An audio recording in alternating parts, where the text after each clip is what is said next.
Hi everyone, Sherry here with Jessica's Tunisian Crochet Graphghan Boutique.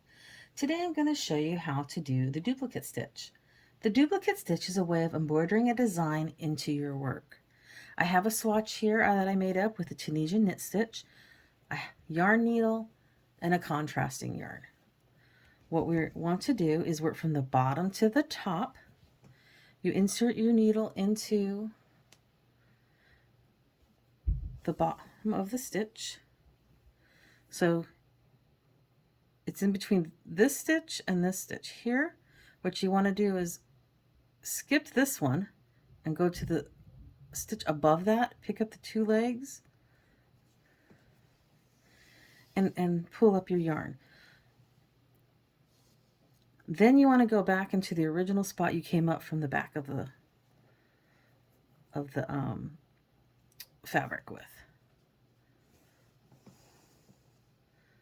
Okay, and what you want to try to do, you see how big this is? You want to try to get your stitches, and it'll be easier. The first one's always a little fiddly. You want to try to, once your stitch is the correct tension, it'll be pretty close to, let me get this a little bit closer. You want it as close as you can get it to the same size as your other stitches. So once again, from the back to the front, skip this stitch here, pick up the two legs from the stitch above. Let's see if I can get this here.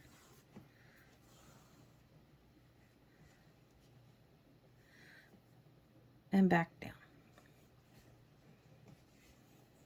Make sure I'm not getting the back of the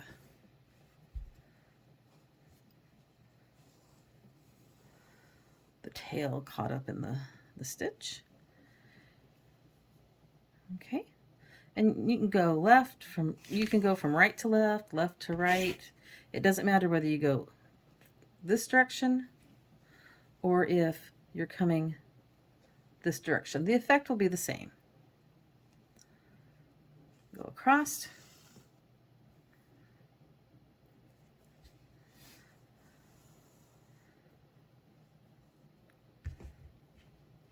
And see how this one's lopsided? It's very easy to fix that. You just kind of pull that a little bit.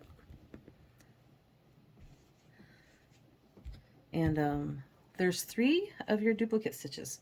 Now, if you want to skip I don't like skipping more than 1 or 2 stitches, because what it happens, it'll make an extra, depends on how messy you want the back of your work to be. But if you want to skip a stitch, you don't go up in this one. You want to go to this stitch here. You skip that other one. And then you do the same thing. This is the stitch that we came up in. Skip this, go up to the one above that, pick up those 2 legs, and just pull your yarn through.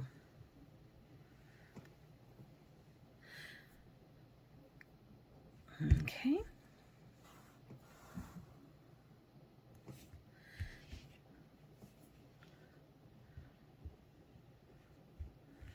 And to go above, you just go back through this one.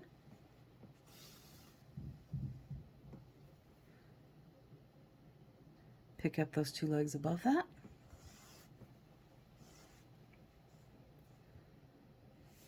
And carry on. Switch to my left hand. Trying to do this so that you have less hands in the way than so you can see the way that's working. And see how I got into the wrong spot here? Real easy to fix. I can just gently, let me get over here, gently pull that up.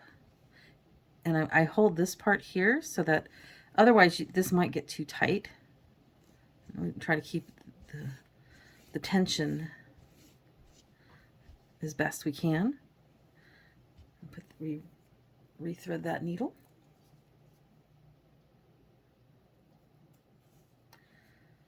Okay. Let's do that again. There we go. I am right-handed, so I'm trying to do this left-handed, and it doesn't always work for me, but then you can just keep working.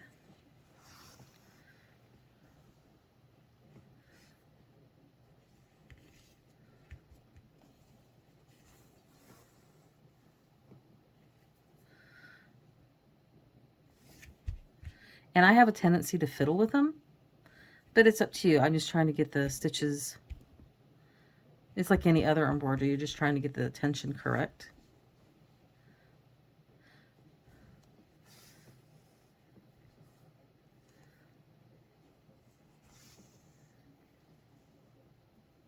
Sometimes they have a tendency to roll off.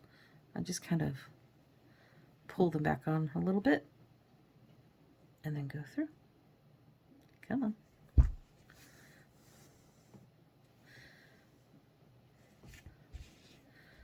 Like I said, you're trying to keep these about the same tension as your fabric stitches.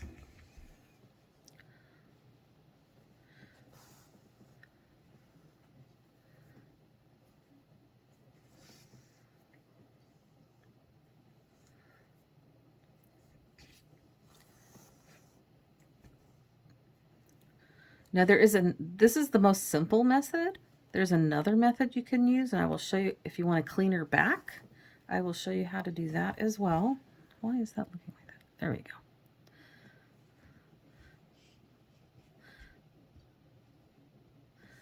And it will depend on if you have the same weight of yarn.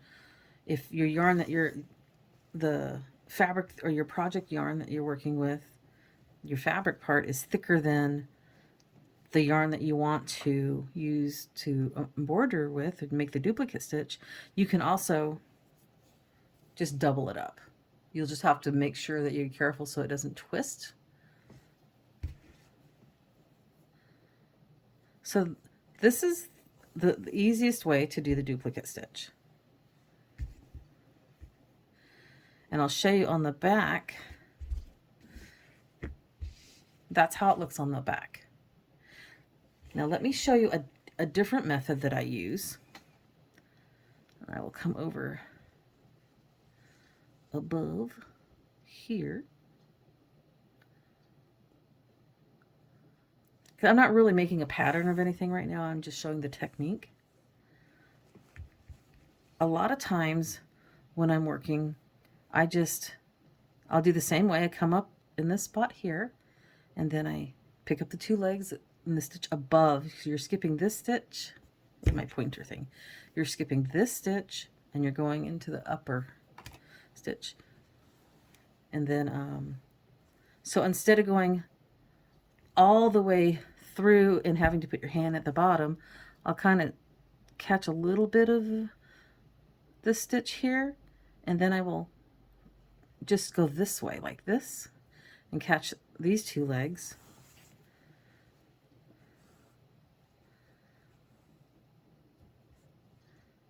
And that way I'm already there. I don't have to keep going underneath the fabric and going that way.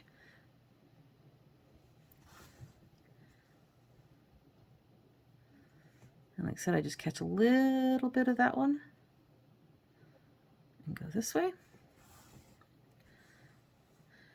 And depending on, I pulled this one too tight. Okay, there we go.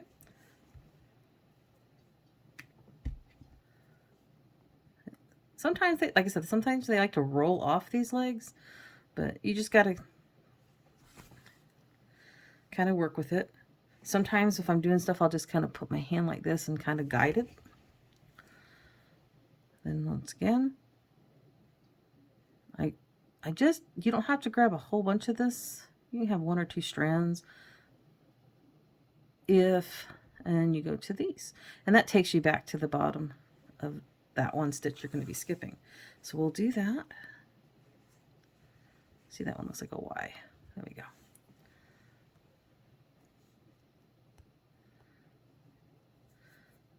All right.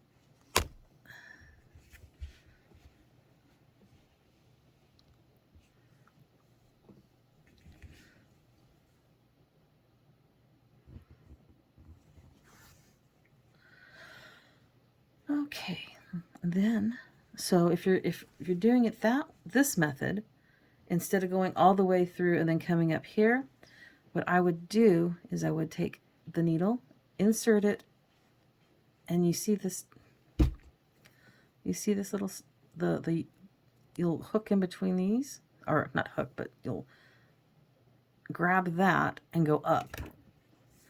And then what I do is I will take this, slightly guide it in, and then you already have your yarn in position to where you want it again.